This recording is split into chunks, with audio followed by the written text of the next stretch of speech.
दोस्तों आज की हमारी इस वीडियो का टॉपिक है व्हाट इज़ रिले, मतलब रिले क्या होती है और रिले का यूज़ कहाँ पर होता है, रिले ऑपरेट कैसे होती है। इन सभी महत्वपूर्ण पॉइंट को आज इस वीडियो में क्लियर करने वाले हैं। तो वीडियो को स्टार्ट कर लेते हैं। दोस्तों सबसे पहले रिले क्या है, तो रिले एक इलेक्ट्रॉनिक डिवाइस है। इसे हम इलेक्ट्रिक सर्किट प्रोटेक्टर और इलेक्ट्रिकल सेंसर स्विच भी बोल सकते हैं, जो कि इलेक्ट्रिकल सप्लाई से ऑपरेट होती है। रिले एसी सप्लाई और डीसी सप्लाई दोनों पर काम कर सकता है। दोस्तों रिले को अच्छे से समझने के लिए हमें रिले के कॉन्टैक्ट्स NO और NC के बारे में पता होना चाहिए कि ये हमारे NO और NC कॉन्टैक्ट्स क्या होते हैं। दोस्तों कॉन्टैक्ट्स का मतलब जैसे हमारे नॉर्मल स्विच पर दो टर्मिनल होते हैं, एक ऑन का और एक टर्मिनल ऑफ का, तो ये ऑन और ऑफ हमारे स्विच के दो कॉन्टैक्ट्स होते हैं। इसी प्रकार से हमारी रिले में NO और NC टाइप के कॉन्टैक्ट्स होते हैं। तो ये NO और NC क्या होता है, ये बहुत इंपॉर्टेंट है। दोस्तों हमारी रिले में NO, NC और कॉमन ये तीन कॉन्टैक्ट्स होते हैं। NO का मतलब होता है नॉर्मली ओपन, मतलब दोस्तों हम एक सर्किट डायग्राम की मदद से NO को समझते हैं। जैसे मेरा ये एक सर्किट है, इसमें एक लैंप लगा है, फेज वायर पर एक स्विच है, लैंप के दूसरी साइड न्यूट्रल वायर है। तो नॉर्मली ओपन का मतलब दोस्तों हमारा स्विच ऑफ कंडीशन में है, मतलब सर्किट ओपन या खुला है, लैंप नहीं जल रहा है। मतलब कि दोस्तों अब आप समझ गए होंगे कि हमारी रिले में NO कॉन्टैक्ट का मतलब कि ये नॉर्मल कंडीशन में ओपन रहता है। और दोस्तों अब NC कॉन्टैक्ट का मतलब होता है नॉर्मली क्लोज कॉन्टैक्ट, मतलब हमारा सर्किट नॉर्मल कंडीशन में क्लोज या बंद रहता है। इस सर्किट से समझें तो NC कॉन्टैक्ट होगा तो ये ऑन कंडीशन में होगा और हमारा लैंप जलेगा जब तक हम इसे ऑपरेट ना करें। और दोस्तों कॉमन कॉन्टैक्ट का मतलब होता है कि ये कॉन्टैक्ट NO और NC दोनों में कॉमन होता है। तो दोस्तों रिले के अंदर कैसे स्विचिंग होती है, मतलब कैसे हमारे सर्किट को प्रोटेक्ट करता है, इसको हम इस डायग्राम के माध्यम से समझते हैं। तो दोस्तों इस डायग्राम में मैंने क्या किया है, 6 वोल्ट की बैटरी से NO, NC और कॉमन को पॉजिटिव और नेगेटिव दे दिया है। आप देख सकते हैं बैटरी का पॉजिटिव कॉमन के थ्रू हमारे NC और लैंप तक, और NO मतलब नॉर्मली ओपन कॉन्टैक्ट से भी एक लैंप कनेक्ट कराया है और बैटरी का नेगेटिव दोनों लैंप में दे दिया है। दोस्तों तो ये हमारा कॉमन कॉन्टैक्ट होता है, ये NO और NC दोनों से कनेक्ट होता है। दोस्तों जब इस डायग्राम में सप्लाई नहीं दी है उस केस में जो हमारा ये कॉन्टैक्ट है ये हमेशा NC रहेगा, मतलब नॉर्मली क्लोज रहेगा।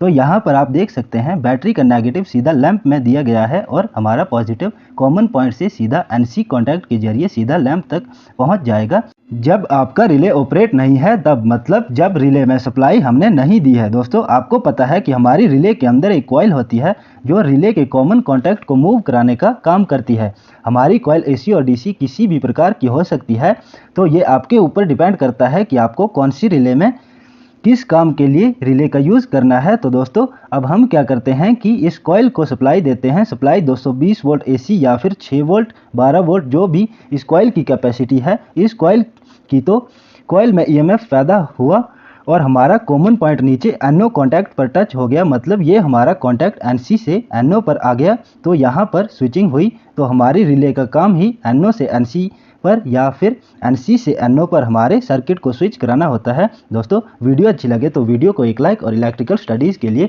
हमारे इस YouTube चैनल विद्युत ज्ञान को जरूर सब्सक्राइब कर दीजिए। मतलब कि दोस्तों हमें जैसे चाहिए, NC चाहिए तो NC कॉन्टैक्ट यूज़ करेंगे और NO चाहिए तो NO को हम यूज़ कर सकते हैं। जैसे हमारे नॉर्मल कंडीशन में NO रहेगा पर जब सप्लाई देंगे तो ये NC बन जाएगा। कुछ ऐसे ही दोस्तों आपने रिले को आपके घरों में जो इन्वर्टर का यूज़ आप करते हैं वहाँ पर देखा होगा, या फिर कंप्यूटर के डेस्कटॉप में रिले को देखा होगा। इन्वर्टर में जो स्विचिंग होती है ये हमारी रिले ही कराती है। मतलब दोस्तों जैसे कि हमारे घर की सप्लाई कट होती है तो सप्लाई में कोई चेंज नहीं होता, उस समय रिले के द्वारा बैटरी से हमारे सप्लाई मिलना शुरू हो जाती है।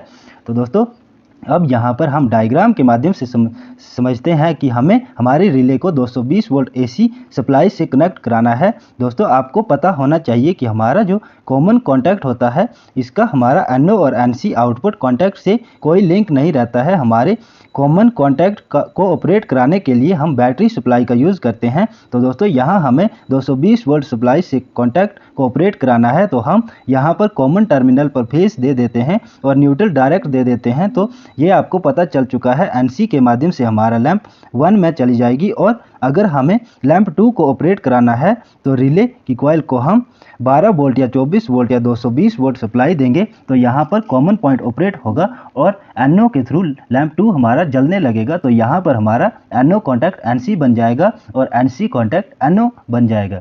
तो रिले ऐसा ही वर्किंग प्रिंसिपल होता है दोस्तों। हमारे रिले में 5 टर्मिनल टोटल होते हैं। कौन कौन से? तो दोस्तों आपको पता होना चाहिए कि हमारी रिले के 5 टर्मिनल जो हमारी रिले में 1 नंबर और 2 नंबर टर्मिनल होते हैं, ये दोनों टर्मिनल हमारी कॉइल की सप्लाई के लिए होते हैं। कॉइल AC और DC दोनों सप्लाई पर कोई भी हो सकती है और हमारा ये 3 नंबर कॉमन के लिए होता है। यहाँ पर हम मेन सप्लाई कॉमन देते हैं। इसके बाद 4 और 5 आपकी आउटपुट सप्लाई होती है, NO और NC होते हैं। तो दोस्तों नॉर्मली जो रिले यूज़ होती है ये हमारी 6 वोल्ट DC सप्लाई से ऑपरेट होती है। इसको हम सिंगल पोल डबल थ्रो मतलब SPDT रिले भी कहते हैं। इसी रिले से हम AC सप्लाई भी NO और NC से यूज़ में ले सकते हैं। तो दोस्तों उम्मीद है कि ये वीडियो देखने के बाद आपको रिले के बारे में अच्छे से समझ आ गया होगा। वीडियो अच्छी लगे तो वीडियो को एक लाइक जरूर कर दें और इलेक्ट्रिकल स्टडीज़ के लिए हमारे इस YouTube चैनल विद्युत ज्ञान को जरूर सब्सक्राइब कर दें। धन्यवाद।